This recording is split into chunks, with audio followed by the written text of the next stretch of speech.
We have just not seen any gains since she started. And anytime I try to bring it up with Walter, he mentions the VB map and all the skills she's learning, but we can't help but feel that, I get it, Walter's trying his hardest, he's trying really hard, and when I try to bring this up to Walter, he mentions that she's great at taking prompted breaks and needing a few minutes to do her thing, and that she does great with DDT. We don't know what DTT is. When she's sitting at the table, she's sorting or pointing at stuff. We don't really have concerns about her cognition. When we did the initial intake, we were really vocal that our real concern is her vocal scripting, and it's interfering with her day-to-day life. So she comes here 20 hours a week, and as far as I'm concerned, it's for the one thing. It's for her vocal stimming. Do we even have data to show that we've been making really any progress on her vocal stimming at all? Or are we just giving her breaks and, whenever she wants, I'll tell you what, guys. Hold on. I'll be right back. 1 second. I'll be right back. Hey, did you know you can actually earn BCBA CEUs if you're listening to this episode? If you'd like to learn more, including about our Behavior Analyst Certification Board, CEUs, that is Continuing Education Units for people that hold the credentials by the BACB, you can go to explanatoryfiction.com and find this episode. Welcome to Explanatory Fiction. It's very important that you know how this podcast is structured. We've randomly generated this case. The variables are entirely fictional. That's right, because with the power of math and science, you can actually do these things now. In fact, the name Marcie Dallas was randomly generated too. And the episode art, you guessed it, also made by artificial intelligence. But the best part is our team is real and the conversations that ensue are designed as a game that you get to play along with us. In each episode, we have one person that is evaluating the case from a clinical decision-making model, and the others are accomplices of mine who are trying to stump the analyst. Our challenge to you is, can you figure out a possible treatment model before us? Here we go. Marcie Dallas is a 5-year-old white female that lives with her parents in Portland, Oregon. She has been diagnosed with Autism Spectrum Disorder and engages in some repetitive vocal stereotypy. Her parents are very involved and have been doing everything they can possible to try to understand Autism Spectrum Disorder since their daughter was diagnosed. Marcie really enjoys time with her parents, carrying preferred items, and marble runs. On this episode, we're trying something just a little different. You're the clinical director of an ABA clinic where Walter is a BCBA that works under you, and while chatting over lunch about some of the different cases that Walter oversees, things take a little bit of a quick turn, let's say. Hey Dimitri, I brought you your BB Bop extra yum yum sauce. Thank you. Yeah, no problem. So I figured we'd just kind of get started. I know we're kind of short on time today, and so I'm just going to review my cases pretty quickly, and we can enjoy our BB Bop. So Lyndon has been engaging in some pretty high magnitude property destruction. It was a pretty crazy day yesterday. We had to clear out most of his room, but I think we've got it under control. The behavior support team was there. With Frank, he's made some really cool gains with his PEX board recently. We've moved on from just manding to tacting. Marcie's doing great as usual. She's doing her DTT receptive ID and sorting. No huge reports on her. Lisa had her first independent toileting trip, so that was really cool.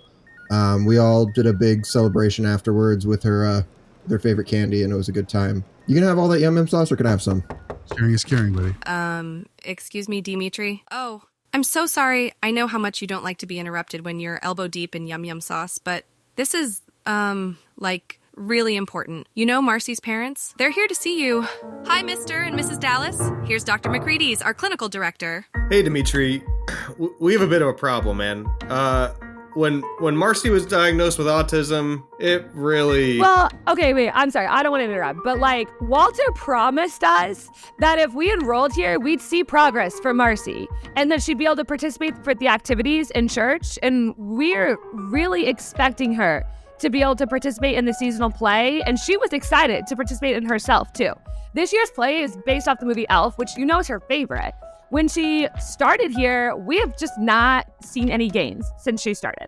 And anytime I try to bring it up with Walter, he mentions the VB map and all the skills she's learning, but we can't help but feel that, I get it, Walter's trying his hardest, he's trying really hard, but he has no idea about the goals and aspirations for Marcie. First it's the elf play, but we need this to affect her future. This is affecting her day to day and her, like, just throughout the whole day, this is a problem. And when I try to bring this up to Walter, he mentions that she's great at taking prompted breaks and needing a few minutes to do her thing, and that she does great with DTT. We don't know what DTT is. Like that, when she's like sitting at the table, she's like sorting or pointing at stuff. Like, we don't really have concerns about her cognition. When we did the initial intake, we were really vocal that our real concern is her vocal scripting, and it's interfering with her day-to-day life. So she comes here 20 hours a week, and as far as I'm concerned, it's for like the one thing. It's for her vocal stimming. So we don't really mind that when she does it, like if the time is fine. But even Marcie's getting upset that she's missing out at the opportunities at church and these peer groups and to be in the play. Like, do we even have data to show that we've been making really any progress on her vocal stimming at all? Or are we just giving her breaks and, whenever she wants, I'll tell you what, guys. Hold on. I'll be right back. One second. I'll be right back. That was heated, to say the least. Now, Walter is still in the room with Baxter and Sherry. All Dimitri did is step out for a moment to let things kind of simmer down. In the meantime, Walter is trying to do the best he can on explaining the situation as to why he made the various decisions that he has to date for their child. We're going to speed back up to when Dimitri re-enters. So while you were gone, I was trying to Are you guys ready to have a conversation yet? Okay, but I was trying to tell Walter I'll be right back. I've done research on... Tensions are still high, so Dimitri exits one more time. Walter still remains, and he's again explaining why he made the various decisions that he has to date. Again, we're going to speed this up to when Dimitri steps back into the room. All right, you guys ready to talk? All right, or Sherry, are we going to continue doing this? Sherry, let's give it a minute, okay? Sherry, let's... Okay. Let's give it a sec. Hey, Dimitri, I was trying to show them the graphs that I got here. So if you look here, I've got, and I showed this to them. I don't know why they're so upset, honestly. Let's have a pause real quick. What are you talking about? So they're mad about her stimming, and we've been working on her requesting breaks to vocally stim, and it's something that we're constantly working on. So I just kind of I was trying to show them the graph, where, here's where she was on day one. She didn't ask for a break to stim, and then, literally she learned it quick, and she's kept that mastery of asking for a break before she stims. Walter. Yeah. This isn't there are rules, Walter. Why are you asking her to ask for a break to stim? So she can have time to do her thing. I think Sherry and Baxter are absolutely correct to be outraged by this. It's a functional equivalence problem here, buddy. I think you and I need to work. Sherry, Baxter, I think we need to go to the drawing board and talk about this real quick. If you guys don't mind, without me? No, you stay here. If you guys don't mind following me to the break room, we have a little waiting area, if you don't mind. Okay. I just need to look at this with him real quick, and we'll come get you in a moment, okay? Okay, thank you. Thank you. Sure. Marcie's one of our chillest kids. I don't understand why they're so pissed. Bro, of course they're upset. You're not doing anything that's actually helping the problem that they want to start address, number one. Or number two is, hold on. But we've been going through What? Also, we're talking about self-stimulatory behavior, right? Yeah. And that's what they want you to change? Yeah. So we have two options here. Either the self-stimulatory behavior is a problem that needs to be addressed because it's actually inhibiting her. Or number two, they want you to do something that just doesn't make sense, like trying to restrict who she actually is as a person. So we either have an education problem in terms of the parents, or we have an inhibited behavior that we don't have a functionally equivalent intervention for. So I'm just going to ask you a couple things here and just walk me through it, and let's go back to the drawing board so we can get these people calm down and out of here. Sure. In a reasonable way, and we can actually address the problem that they have. Is that fine? Let's do it. Okay, buddy. What does the self-stimulatory behavior look like that they want to get rid of? 1 to 3 times per hour. She takes 5 to 10 minutes where she's engaging in a vocal stim. Sometimes it's SpongeBob, sometimes it's Ben 10.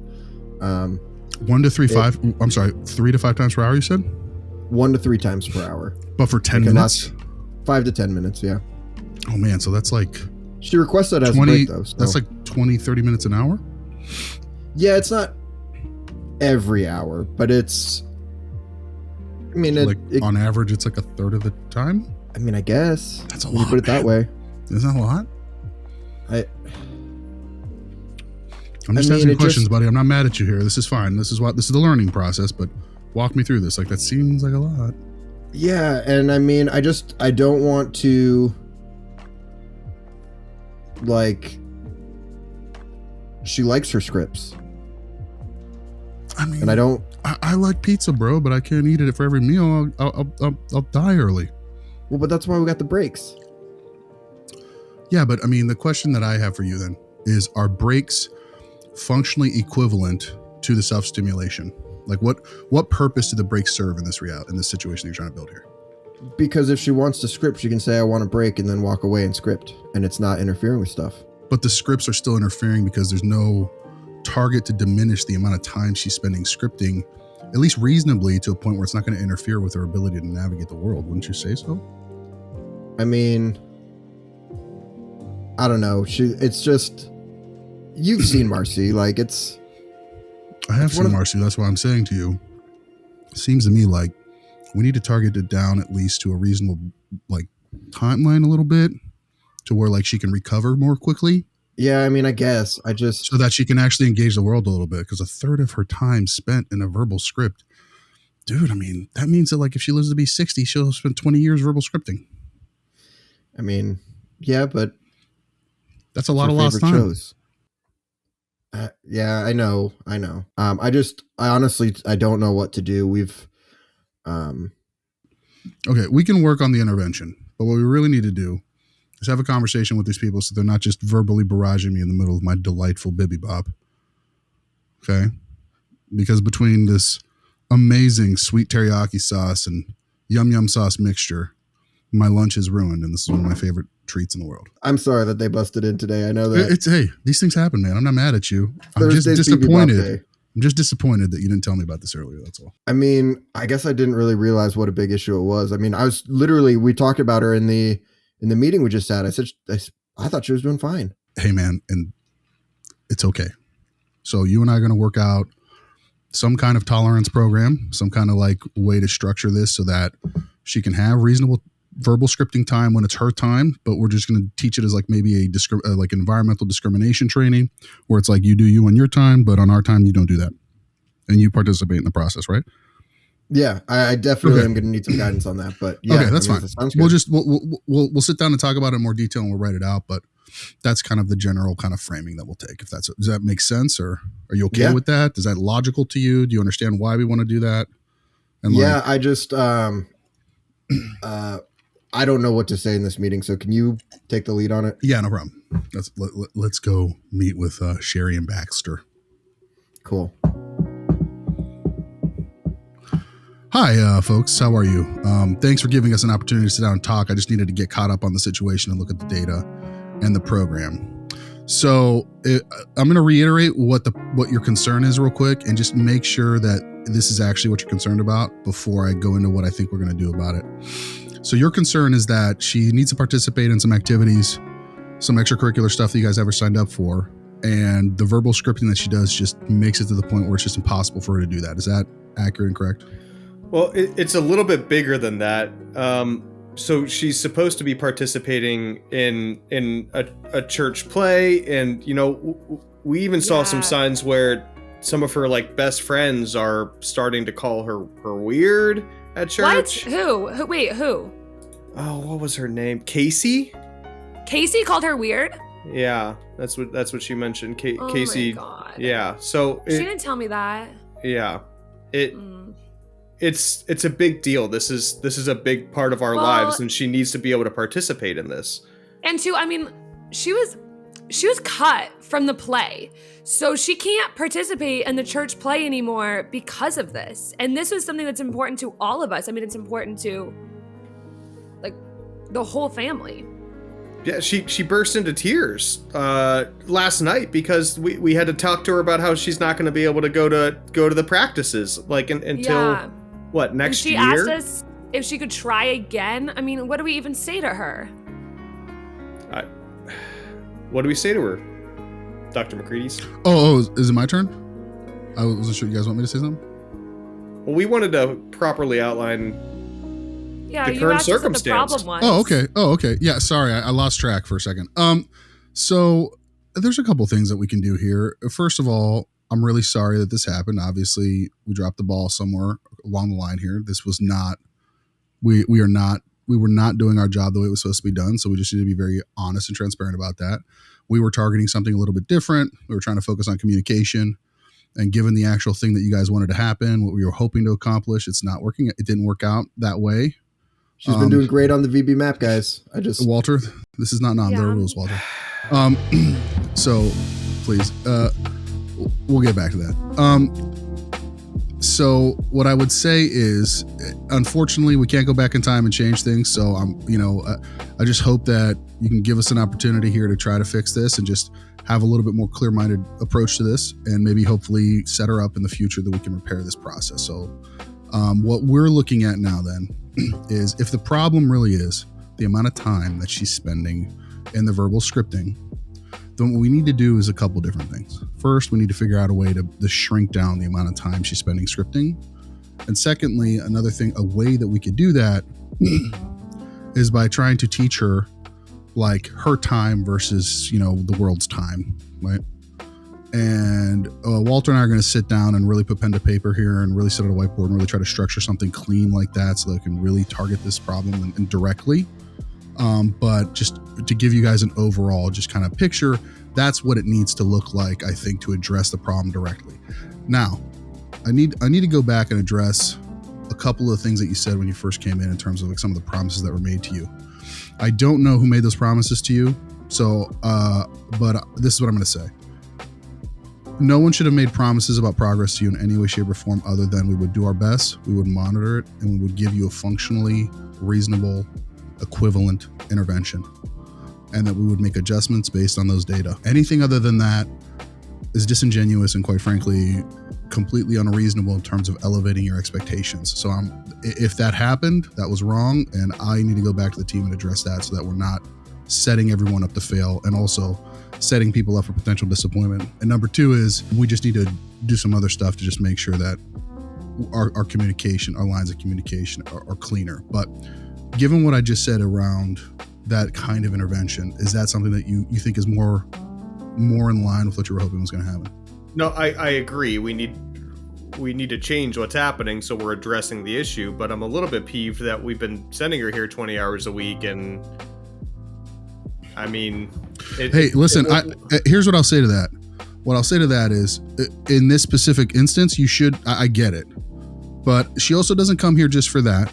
And we have been making a lot of progress on a lot of the other skills we want to see coming along.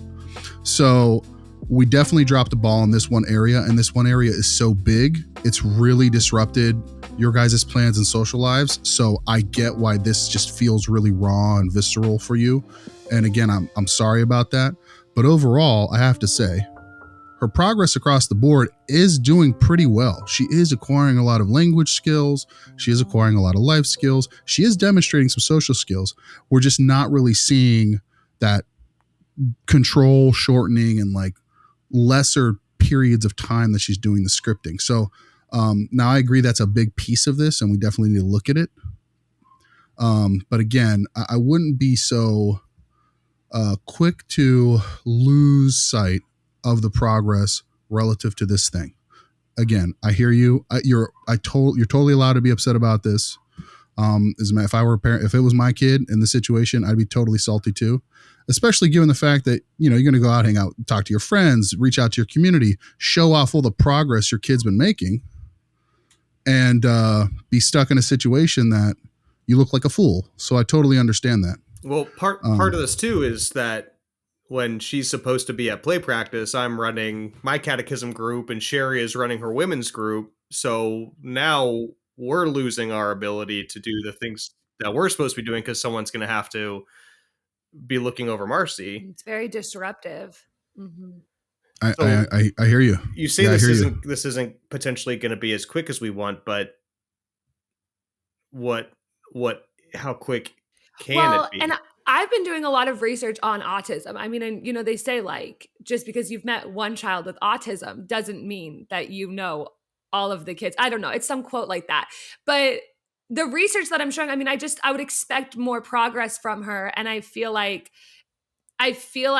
we should be more informed about what's going on, because I'm trying to read everything I possibly can to really understand why and what treatment she's getting. There are some parents who don't even like ABA therapy. And so it's like we're a little hesitant even sending her to begin with. And here's what I'm going to tell you.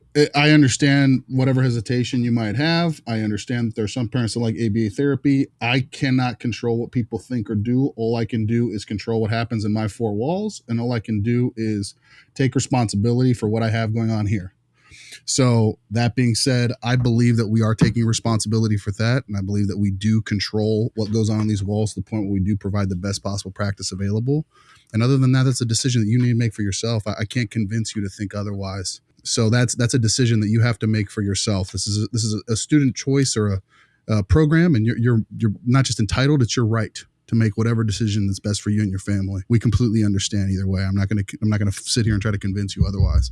All I can say is that I do believe that we can get the job done. I do believe that we can do the work to the best of our ability, but I'm not going to guarantee a timeline or outcomes because, again, that would be setting all of us up potentially for disappointment.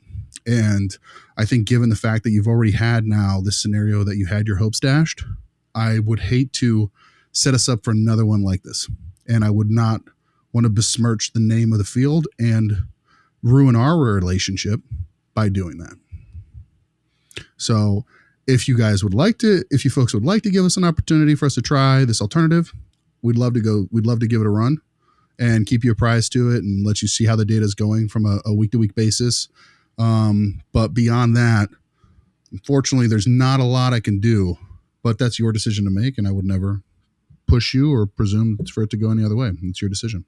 Sherry, I don't want to speak for you, but Dimitri, I appreciate the willingness to look at what we can do moving forward.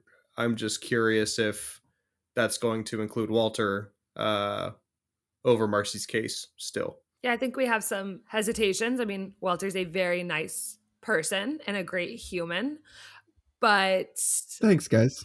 But I would love to know, I mean, Dimitri, how involved will you be in her case? And honestly, that's a thing that, especially now that we've had a little bit of a hiccup, I think we'll just set it up so that I can be a little bit more involved.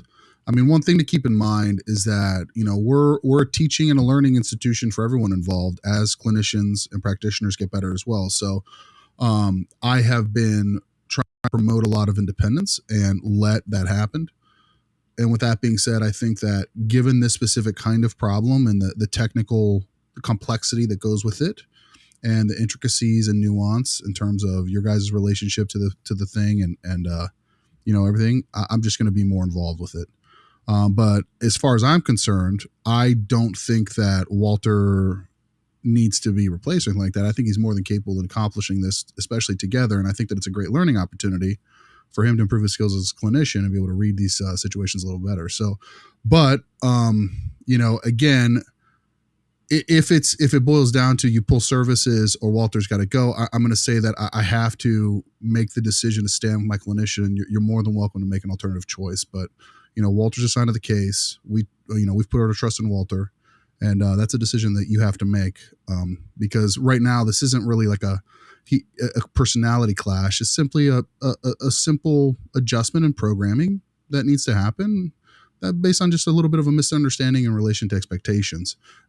Now, that's not to underscore the impact that it's had on your social life and your social expectations, but with that being said, it's not terminal in my mind.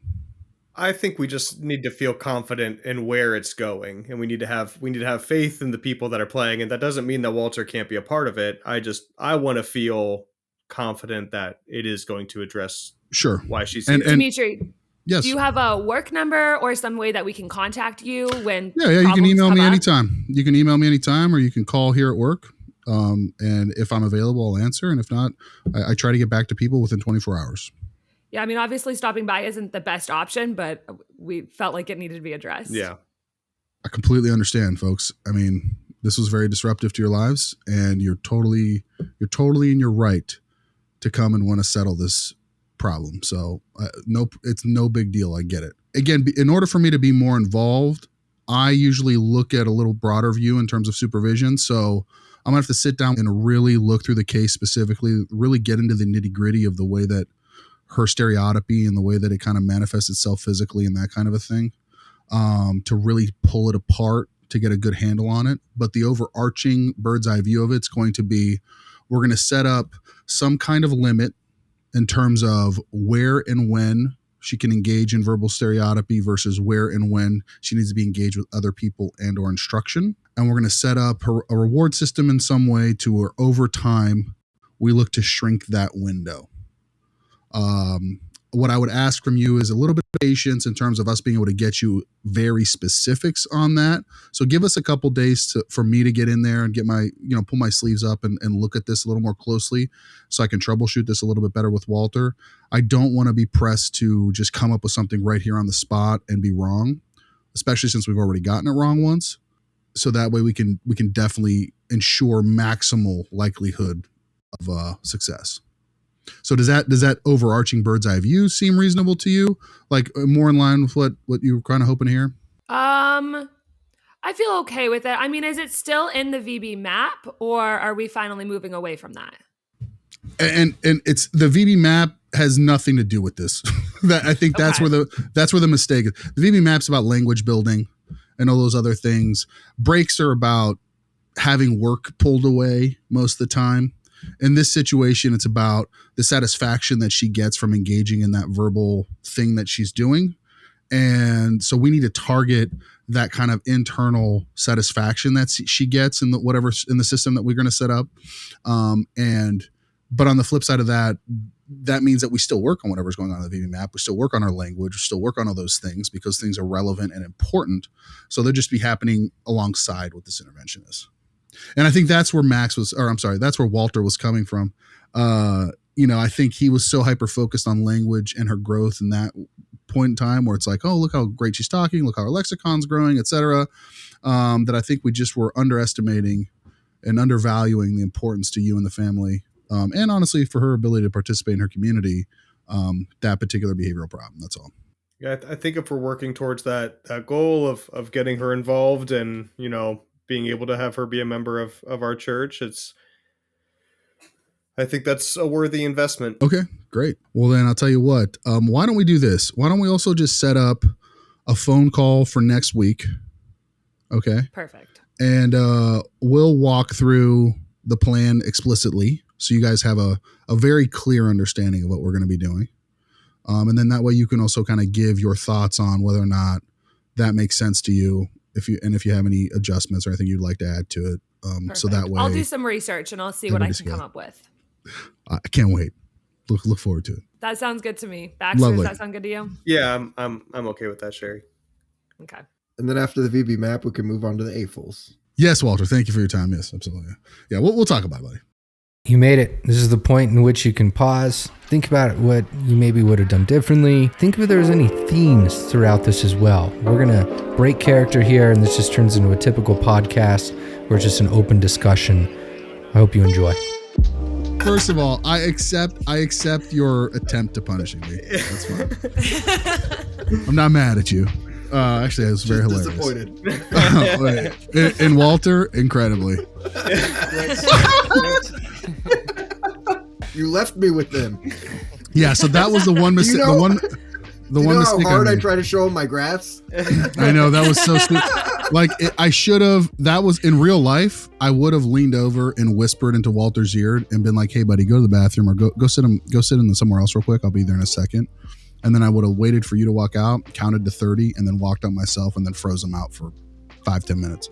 Come back in, froze them out again, 5-10 minutes. Come back in, and I would have kept freezing them out for 5 or 10 minutes at a time until they stopped. Would you keep coming back in with like new food the way you did? No, that was literally because I haven't had dinner, and you guys said I was eating yum yum. I was eating bibimbap, so I figured it was appropriate for the scenario. Fair enough. Have you used this strategy before? Oh, absolutely. Yeah. And what is usually the parents' reaction? I mean, is it what Walter and they get pissy? Did? They get super mad. It's like it's an extinction. I mean, so they'll escalate a little bit, but like, we've been waiting here for so long. Like, absolutely. And when you're ready to have a conversation, I'd be happy to do that very neutrally. And then I walk back out. And do you ever kind of walk me through why you decided to do that? Because I feel like it probably evokes a lot of emotional reaction, which isn't necessarily a bad thing, right? I'm more just curious, do you where did you learn that strategy? How did you decide it was the best one? And like, how did you decide it was the best one? I mean, it's a crisis management technique. I mean, that's, you wait it out, right? If someone's throwing a tantrum, what do? They're in the red. You stand them and let you verbally abuse you, let them verbally abuse you, or do you ice them out? Withhold attention, walk away, and wait for them to slow down and simmer till they're in a much more receptive state. Well, and I also noticed that you used a couple like surprise responses that kind of put the parents as well as Walter in a spot where he's like, oh man, I didn't think he was going to say that to me. Like what? What did I do? I don't even know what I did. Oh man, I'm drawing a blank on it at the moment, but there was one. Oh, they were kind of ranting and you're like, oh, it wasn't my turn. I kind of lost track for a second. Oh, I do that kind of stuff all the time. Yeah, you have to, like, here's the thing in helping. This is the part where I might talk a lot. So this is where you guys can interrupt me if you need to. But it's kind of an involved thing because it's like social dynamics. And like, it's hard to describe social dynamics without kind of going into a little bit of a thing.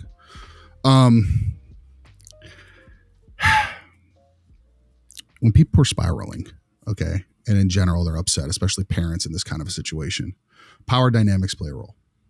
In most situations, especially like if I'm a clinic director of an ABA clinic versus say, and they're the kind of people who are bringing their kid to a private setting to get therapies, right?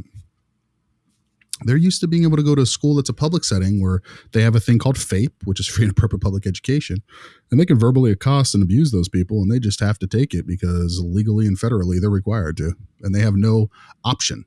However, in any negotiation, the one benefit of being a private institution is I can say no. And in any negotiation, whoever's willing to walk away is the winner. And in those kind of situations, I'm willing to walk away. Like, I won't ever permit anyone to verbally accost my staff, even if they're right, or just steamroll me in a way where it's impossible for us to effectively communicate. Because how do you actually build a functional therapeutic relationship that way? So say some random, I'm sorry, one more thing. Because I want to say I want to address the actual thing with the like, why do you say a random statement thing? Sorry, just one thing. Yeah, let's do it. With the random thing, it's like, number one, it's a conversational tester to evaluate whether or not their mood is stabilizing or whether or not they're still completely in a heightened state. And number two, it's a way to show and assert yourself that you're not their doormat. So if they're going to continue, you have not been affected by their nonsense. You stood up for Walter pretty quickly, and Walter kind of sucked. Walter was atrocious, but that's part of, like, if we're talking about being a clinic director, we're talking about leadership, right? Fish rot from the head down. So if Walter sucks, that means I suck. And if Walter's sucking, then I need to fix what I'm doing with Walter because he's my responsibility. And in that situation, those people are talking to me. So if you're going to obfuscate or throw someone under the bus, all that does is undermine your credibility as a leader. So, I'm of the school of thought, like the Simon Sinek school of thought, leaders eat last, and you don't throw your people under the bus. You eat the poo in front of the people. And if you got a problem, you pull them behind a closed door and you have it out then. So Walter would have known behind closed doors how frustrated and disappointed and frankly, probably angry at the time I would have been at his behavior. And we would have definitely had to have some kind of conversation about how you do that in the future. And I would have definitely tightened his leash in a way where I would have known everything he was doing for quite some time, but never, ever air your dirty laundry in front of the public like that. What happens when it's not your clinic and it is a FAPE situation where so much of this has become, yes, we are providing a health service, but there's also a huge customer service component of this, right? So how do you approach that in a play nice sort of way? My day job is in a FAPE situation and I still do this kind of stuff, so I don't care. But that's me. I'm willing to assert myself in that way. But honestly, that's where, I've been able to gain enough reputation and enough confidence from my colleagues to where they use me for that, because they're not confident enough to be able to do that. Because when it boils down to it, look, we were wrong in terms of the kind of intervention we were doing for that, but their reaction was totally uncalled for and out of line. Sure. And they were mad because of how it affected them. They weren't mad because their kid wasn't making progress. I mean, So like it was petty. I mean, I feel like a lot of these roundtables, I go back to like what the script was originally intending to go for. And one thing we were really trying to push is like the fact that Marcie is, and we didn't get to talk about it, but there's not really a cognitive concern with Marcie. It's literally they sought out services for her stimming, and the BCBA completely ignored what the entire point of them seeking out services was. Yeah. And I think this is one of those situations where this scenario pushed me to where we were, in that I wouldn't have necessarily asked all those exploratory questions in this situation to be able to work those details out, because presumably you should already have a lot of that stuff, just general knowledge as part of being around that person in the shared space, even if you don't know all the intricacies of the case itself, because some of those things should just become apparent in some kind of interaction. So knowing that information now, oh my God, I'm more mad at Walter, but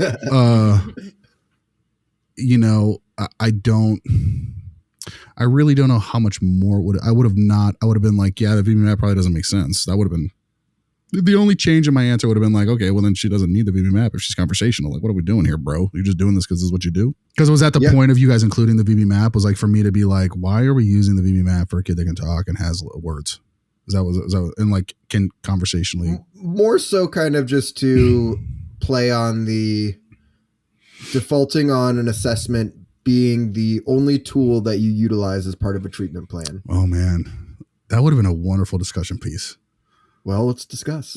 I mean, what do you think? You first of all, you know what I'm going to say about this, so the audience might not, but you do. So I mean, like, what's your reaction to those situations? I mean, like, how do you handle it? I think that. I mean, how do I handle it as a clinical director or as just in general, like, plan? or just how about just generally the idea that it seems that BCBAs have this penchant for default technology. I think it's problematic. I think that it takes away the individualized approach to therapy. I think it can be helpful as a tool to guide things in certain directions, but I think that the field has this tendency to move through each step of each assessment without really asking the why behind it. Is that necessarily unique to BCBAs though, is my thing. Like, no, absolutely that's not. what I was gonna say. I don't know if there's data that supports this, but like I see this sort of like relying on some sort of structural thing of I do X, Y, and Z to be able to solve problems, and it's not an actual critical thinking task, right? This is in marketing. Oh, let's write a listicle of the top 5 things. Let's just do 1 billion of those. Like that'll get stuff out of here. Is this an issue of supervision and potentially being training programs? Part of that, but also like you can do your entire experience in one location with one person. And you could 2 locations with one person. Yeah, whatever. Yeah. And you could we were BCBAs by then. But I don't think we were actually. You can but you could get really good at one thing and that's your only comfort space, but that doesn't mean that the clientele that's going to come your way down the line is going to match that one thing. You can try to make it fit, but it's kind of wild that we're like in part of the medical field, but like haven't adopted any of the medical practices of like doing rotations and going to different places to get different experience, right? Yeah. And I don't know if that's the ideal thing to copy. I feel like Dimitri's lip is raising right there as I say that. but like we could have some sort of structure that we could put in place, at least test out and see what happens there, right? Well, I'll make 6+ figures after to justify the 6 months we spent making nothing in a random city somewhere, certainly. Right. I mean, standards of care matter. Standards of care are called standards for a reason because they should be ubiquitous.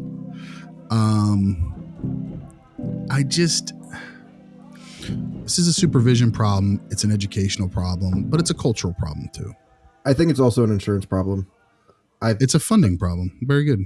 I think, at least I know writing treatment plans, there's this pressure, if you work with insurance, to hit not necessarily a certain number, but kind of a certain number of programming goals that you've got. And you might have a family that comes in and says, hey, we really just need to work on this one thing. And insurance says, well, I know that you need X amount of time to work on this one thing, but can't you be working on other stuff too? And sometimes it's not always that you need to be working on other stuff. Can I just ask you what makes you say that? Like, how do you, like, because I don't know of a situation where an insurance company is going to be like, no, add more stuff. Well, does that actually happen? I mean, not to me personally, but it is companies that I've worked for have said, hey, let's aim for X number of goals for X number of hours. And this idea that they come in and just say, hey, we got this one thing that we're working on and it doesn't pop up on the regular. So we kind of have to have a dedicated amount of time where we're able to observe and look to target it, and end up having to kind of, put in some filler goals to justify the time. Is that funding agencies, or is that the ownership of the organization? Yeah, I was going to say that's an organizational thing. That has nothing to do with insurance companies. Insurance companies more focus on utilization of hours. There's about utilization percentages for the most part. That is the metric that they care about. So if they approve 20 hours, that's the dose that you've quote unquote prescribed. And if you're not giving them 20 hours, then the reason it's not working because you're not maximizing your dose. So the question really is, if the problem should only need 4 hours a week, and you're an ABA company and you understand the financial viability of providing services to a person with a dedicated one-on-one requires usually, if you look at the financial models, about 20 to 22 hours a week worth of billable time out of an RVT, and about 20 to 25 hours out of a BCBA for minimal profitability, then you can't take those kind of cases realistically. So in order to fit those kinds of cases into your model, so to maintain a certain level of financial viability, you do that. The real question then becomes, is there an issue with the financial model of these ABA companies? But that's a totally different bag of tricks that...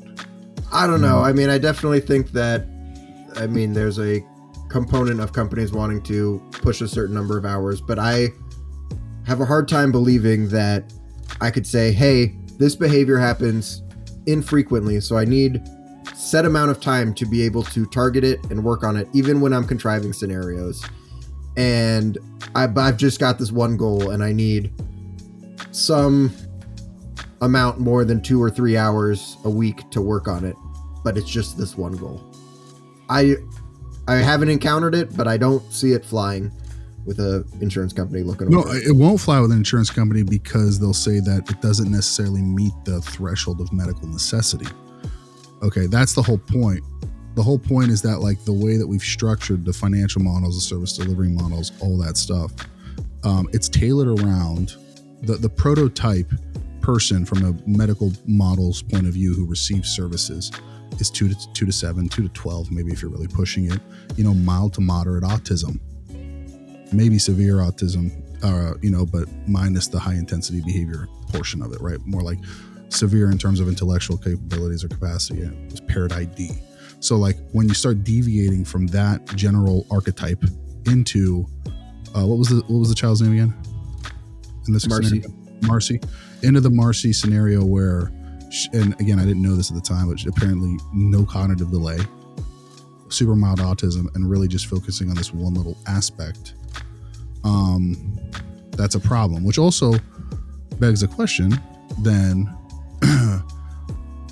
why can't you write, and this is where when we're talking about filler goals, then at that point, if you're providing an educational replacement service under the guise of a medical model, and they're not filler goals, you're actually providing her suitable things, you're just phrasing them in medical terminology to ensure her ability to participate in the program. In that case, I don't see an issue with it.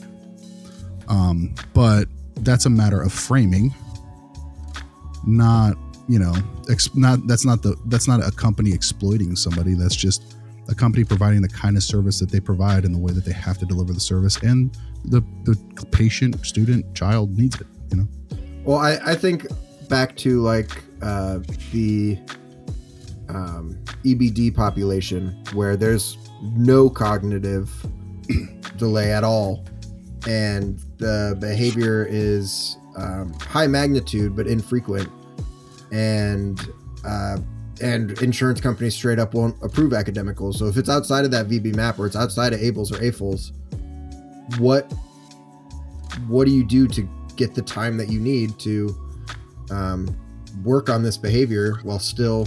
I'm so glad that you asked, Max. That's such a wonderful question. You use some of our explanatory fiction tools in order to... No, I'm just kidding. But I mean, like, what you do is you learn how to articulate academic goals in a behavioral fashion. So if we're talking about reading, right? I mean, reading is what? It's expressive labeling, right? It's just expressive labeling to a certain rate.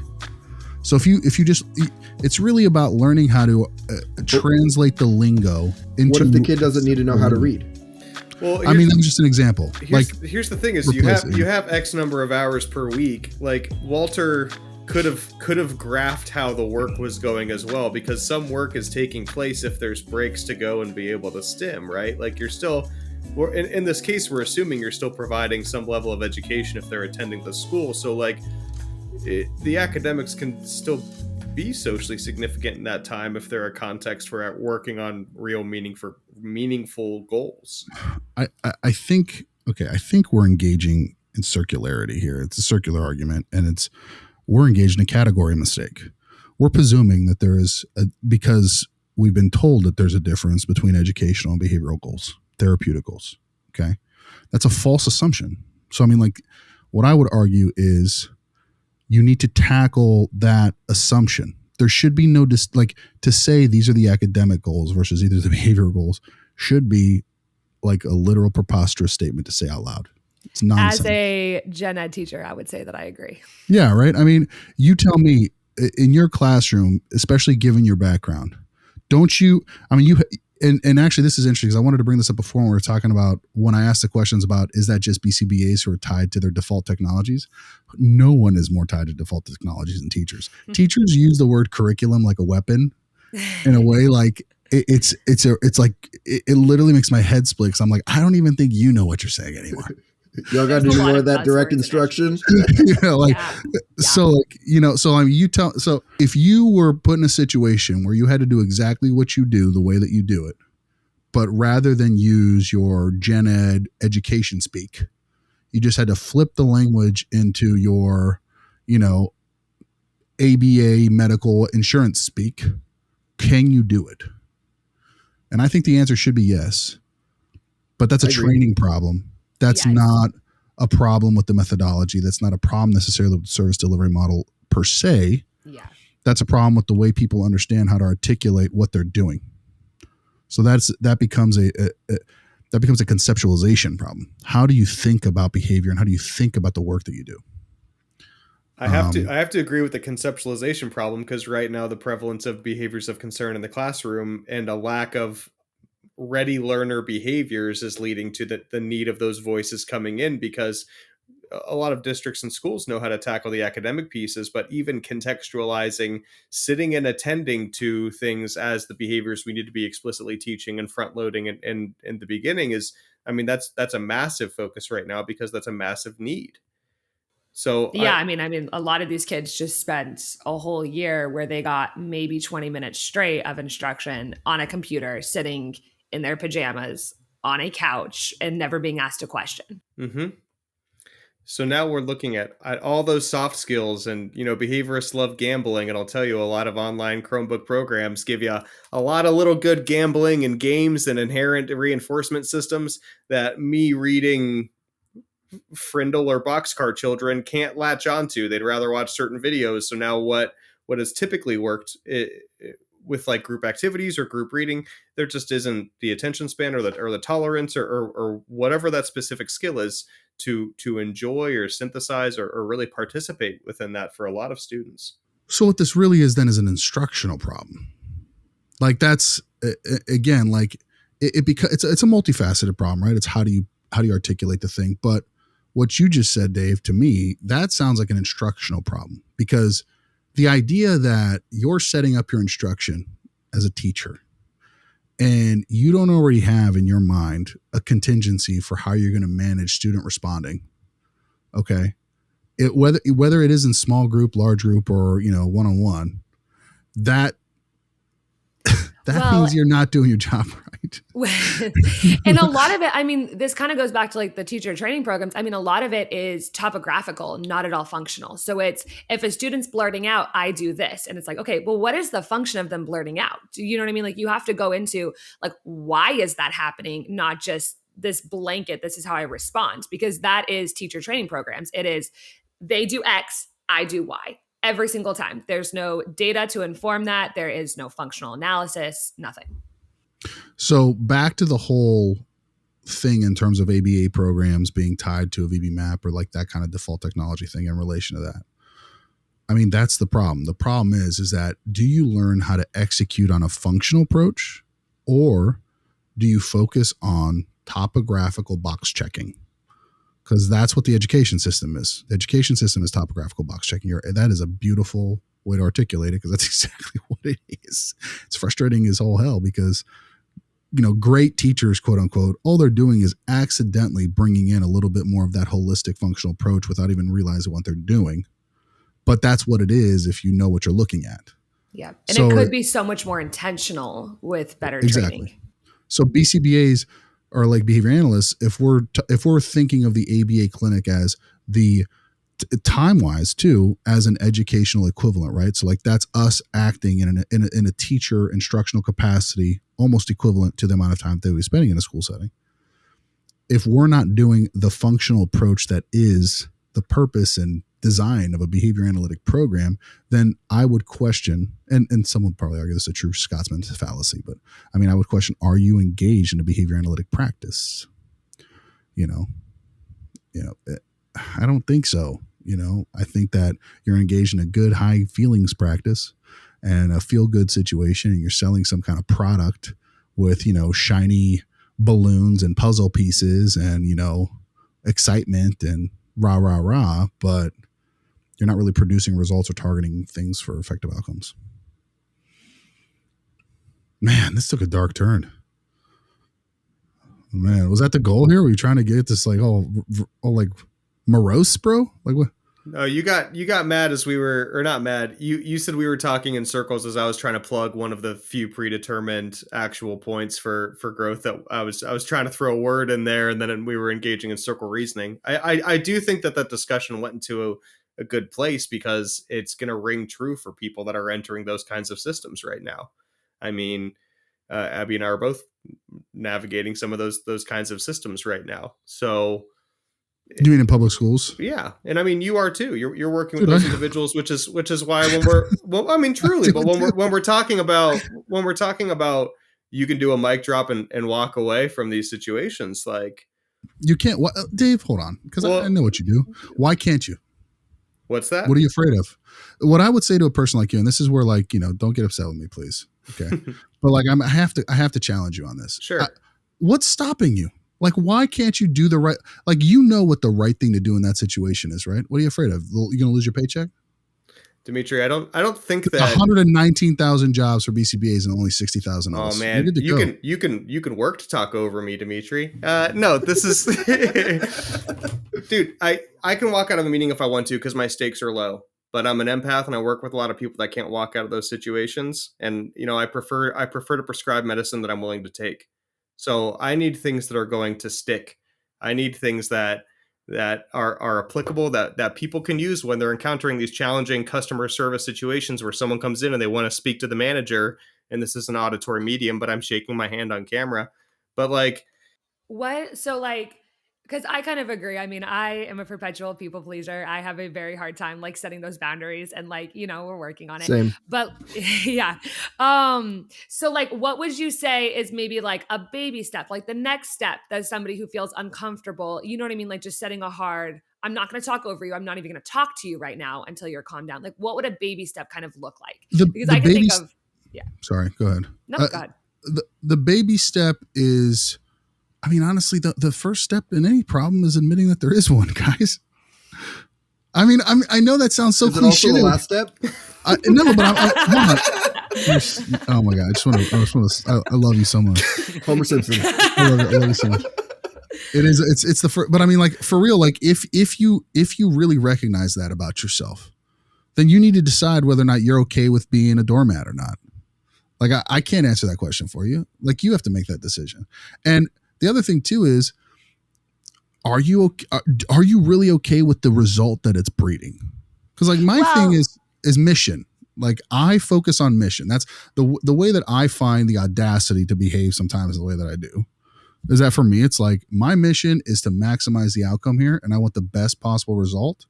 And I want everybody to be okay with each other in a way where it's like, I don't appreciate disrespect.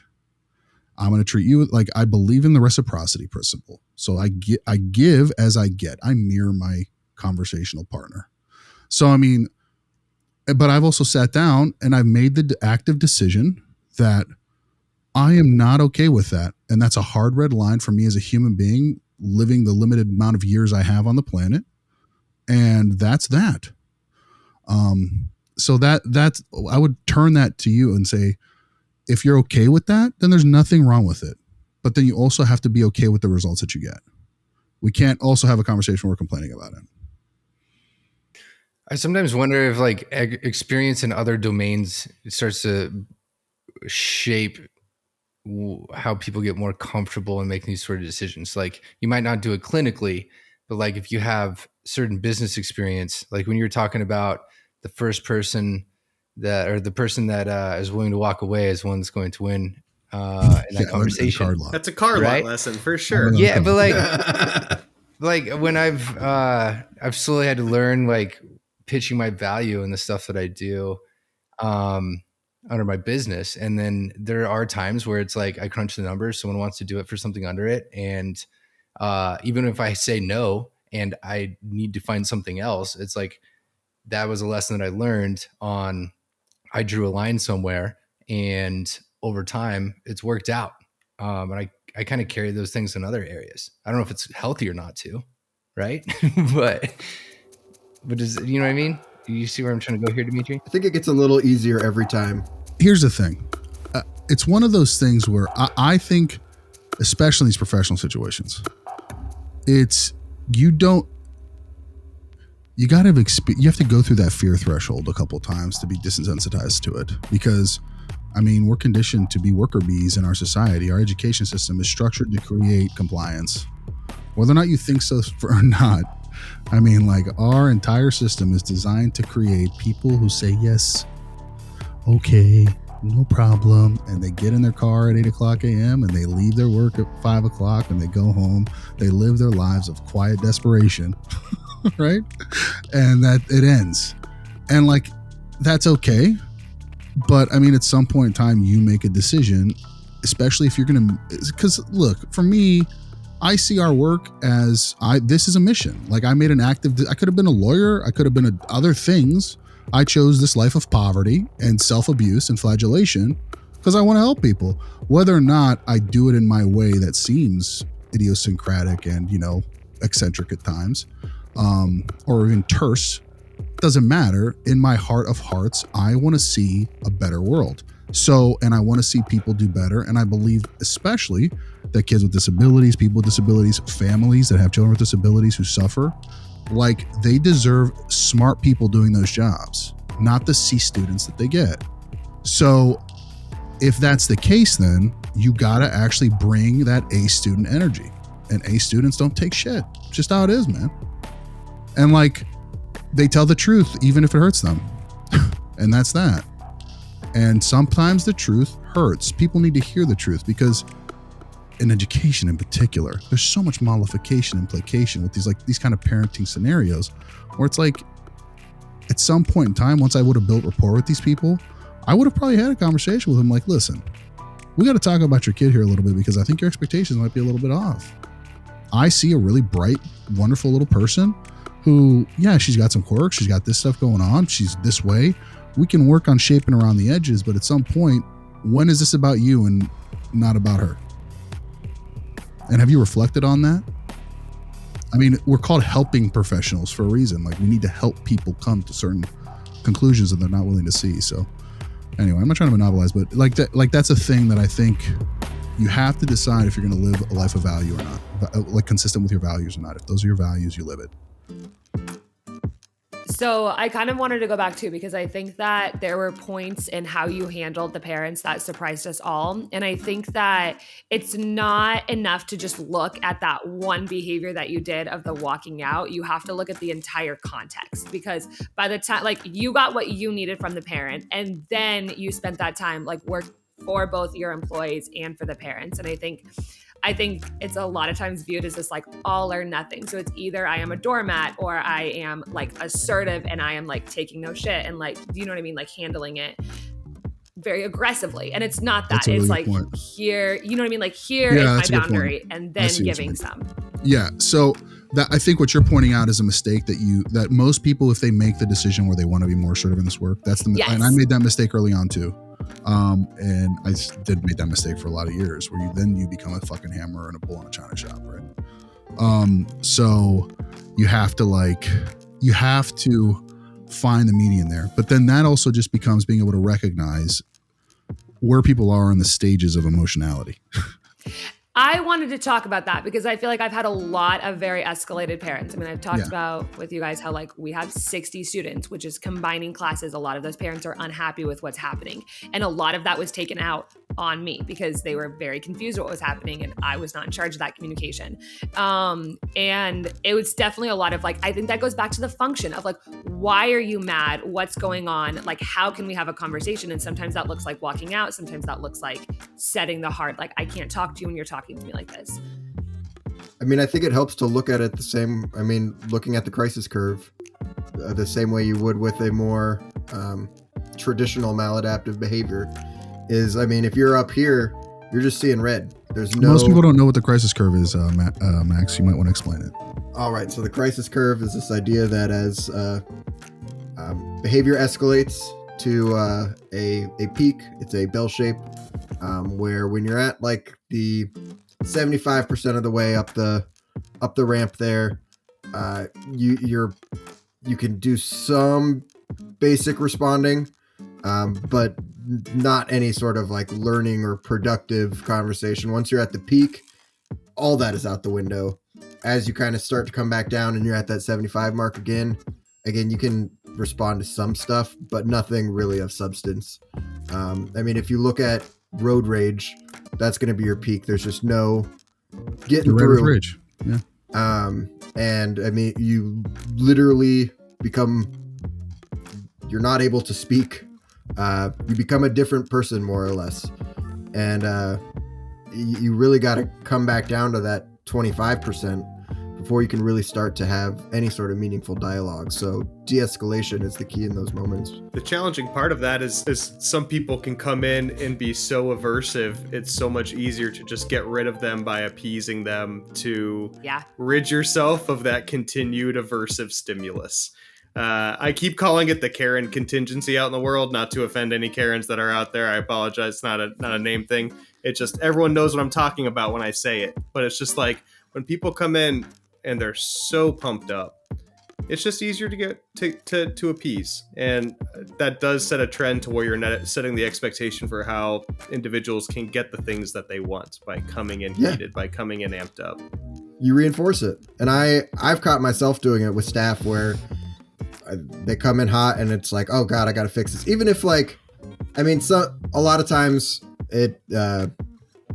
sometimes it does require fixing, but the immediate response to fix it while they're that heated, it ends up ultimately being unproductive, because every time they've got any sort of feedback or thoughts regarding an issue, they come in at that level again, because they know that's what gets an immediate response. And it wears you down, man. Dude, if you're engaged in escape and avoidance behavior, though, that's a problem, dude. Oh no, and that's what that goes back to being self-aware. And that's why when leadership, like when we're talking about, like how do you distinguish leadership skills? Like if you're trying to define leadership skills, what you just defined was a leadership skill. Is that like leaders don't avoid? Okay, they don't engage in escape and avoidance of conflict, because their job is to steer a ship in a particular direction.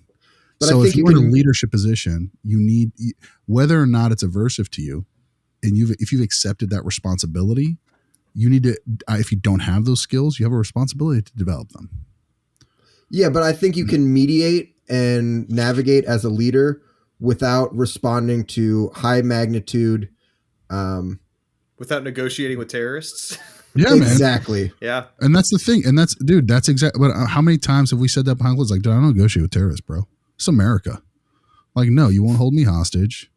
You won't come and browbeat me. Like, no, that's not how this works. That's when we're talking about hard lines and that kind of thing. Like, when do you interject those kinds of things?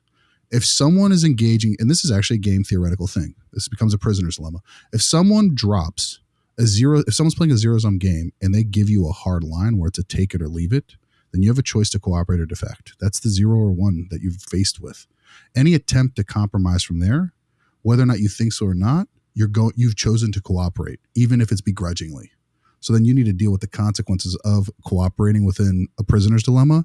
And just so you understand, the effects, the math of a cooperating in a prisoner's dilemma, you go to jail for life. So like, it's a literal mathematical reality that you lose if you cooperate in those scenarios. So if you want to even just play this quantitatively correctly, you need to be willing to defect in those scenarios.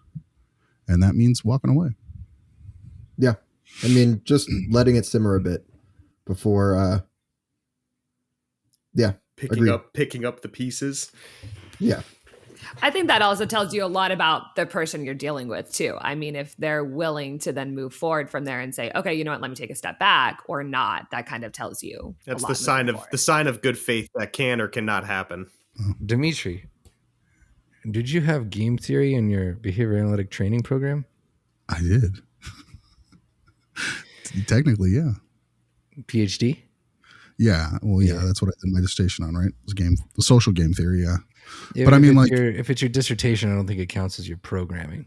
I think that was like, you're such a nerd that you're like, I got to know about this, and I got to dedicate I got to dedicate a couple of years of my life to this. It's about decision making. Yeah, I mean, listen. Well, I mean, behavioral decision making. But yeah, I guess it's not normal reading, right? Because most people who study in economics or political science, in terms of like the idea of game theory is this: game theory is rather than taking individual behavioral choices, you take a behavioral choice relative to another person making that choice. So basically, you're quantifying a social decision, and two agents are making independent decisions of each other with mutually responsive consequences. So if you choose A and I choose B, these are the consequences. If you choose B and I choose A, these are the consequences. If we both choose A, these are the consequences. If we both choose B, these are the consequences. And then all game theory is, and A and B are basically the reinforcer value assigned to those particular choices. So then all you're doing in game theory is you're manipulating reinforcer values to see how people make decisions relative to those values, relative to how other people choose over time, to understand the consequences of those decisions. So like a prisoner's dilemma is the most famous, most common scenario in the kinds of reinforcer values that are assigned to particular outcomes of choices. And actually all of our politics and economics are based on the idea of a prisoner's dilemma. It's this idea of zero sum and like pure anarcho-capitalism, quote unquote, right? The second most common one, and that would be Rousseau. So like if you study Enlightenment philosophers, Rousseau was basically, a big writer of the French Revolution, and a lot of the French Revolution was based on his writings. Was called a thing called the stag hunt. And the stag hunt, the game is structured in such a way where the reinforcers indicate maximal value or maximal gains if you cooperate. So it's really about the choices that you have in any social situation. You have a choice to cooperate or you have a choice to defect. So you have a selfish choice or a pro-social choice. And you just literally set up values and you see how people choose pro-socially or anti-socially. And you can, predict how they're going to make certain kinds of decisions, or at least predict what the optimal kind of decisions in those situations. Cool. Thank you. I just think a little overview is nice because there's it impacts damn near everything. I mean, game theory is used in politics. It's used in economics. It's used in psychology. It's used in the studying of decision making. It's used it permeates social enterprise. Every time there's two people involved in anything, it's a game theoretic question. Poker, actually, like there's a thing in the poker today where like old school poker versus new school poker, since the advent of computers and stuff, New school poker has become a lot of stats and stuff. It's literally ongoing optimal game theory decision making. They even call it GTO. Are you making game theoretic optimal decisions? I remember listening to a Lex Friedman podcast around that. Yeah, that's GTO is a thing. That's game theoretic optimal decisions. Yeah. Yeah. Is there anything else we need to hit on? I think we hit on our main points. Nice job being nice to Walter. It didn't surprise me, but get out of here. That means a lot to Max. A little bit of a browbeating. It a little bit hurts my feelings that you guys try to play it up that I'm so mean to you. It's a little bit extra. I was not a monster to you. You wouldn't be here if I was. Tisk tisk. But there was, even in the last roundtable, we talked about a little bit of a browbeating. That was because I thought you had grown enough as a professional to tell me to shut my mouth. I was just waiting for you to assert yourself, and it didn't happen. Oh, no. I mean, when we were last roundtable referencing the past, we acknowledged that there was some browbeating, so let's not pretend there wasn't. Oh, yeah, for sure. Again, you were a punk, so you weren't. Walter was a sweetheart. You weren't as bad as Walter, but you made quite a few bonehead Walter-esque moves that really put me in a lot of bad situations. I had to clean up after you. If you're earning BCBA CEUs, your code word for this week is supervision. Again, if you're earning BCBA CEUs, your code word is supervision. Just head over to our website, explanatoryfiction.com, and the process is super quick. Again, that code word is supervision. The views expressed during the Explanatory Fiction podcast are solely those of the individuals involved and do not reflect the official policy or position of any other agency, organization, employer, or company. Assumptions made in the analysis are not reflective of any position of any other entity other than the authors, and since we are critically thinking human beings, these views are always subject to revision, change, and rethinking at any time. Please do not hold us to them in perpetuity. This podcast is to educate and inform, provide discussion, and does not constitute professional advice. Remember again that the variables in this case were randomly generated, as well as the name and the episode imagery. Thank you, math. Thank you, science. And thank you, artificial intelligence. Rhino LLC is an approved continuing education provider. That is ACE number #OP-19-3037, and the Behavior Analyst Certification Board, also known as the BACB, a registered trademark, does not sponsor or approve or endorse Rhino LLC, the materials, information, or sessions identified herein. Thank you for listening.